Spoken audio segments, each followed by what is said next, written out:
ધર્મો રક્ષતિ રક્ષિતઃ. જય શ્રી સ્વામિનારાયણ. વચનામૃત ગઢડા મધ્યના 18માં શ્રી સ્વામિનારાયણ ભગવાને એમ કહ્યું કે અમારા સામાવડિયા થઈને બેઠા છે, માટે એ પાકા અજ્ઞાની છે, અને જેટલા અજ્ઞાની કહેવાય તેના રાજા છે. અને એ તો કોટી કોટી કલ્પ સુધી નરકના કુંડમાં પડશે ને યમનો માર ખાશે તો પણ એનો છુટકારો નહીં થાય. અને એવાનો જે સંગ, તેનું નામ જ કુસંગ છે.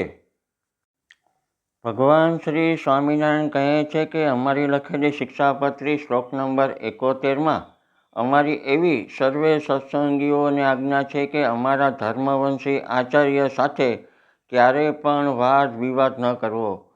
વાદ વિવાદ ન કરવાની અમારી સ્પષ્ટ મનાઈ હોવા છતાં અમારી આજ્ઞાને ઠોકર મારીને જે લોકો અમારી આજ્ઞાનું ઉલ્લંઘન કરીને અમારા ધર્મવંશી આચાર્ય સાથે વાદ વિવાદ કરી રહ્યા છે, એવા અમારા વચનદ્રોહીઓ છે, ગુરુદ્રોહીઓ છે, અમારા વેરીઓ છે, અમારા શત્રુઓ છે, અમારા દ્વેષીઓ છે.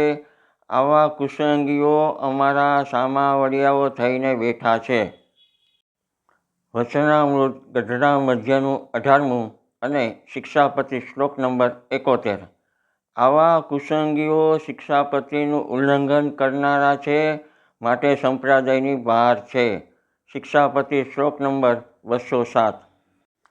ભગવાન શ્રી હરિજીના સામાવડિયાઓ થઈને બેઠા છે, એવા કુસંગીઓથી સાવધાન રહેવું.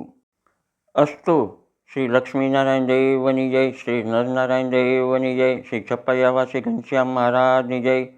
ધર્મકુળને આશ્રિત હિતેશસિંહ વાળાના જય શ્રી સ્વામિનારાયણ.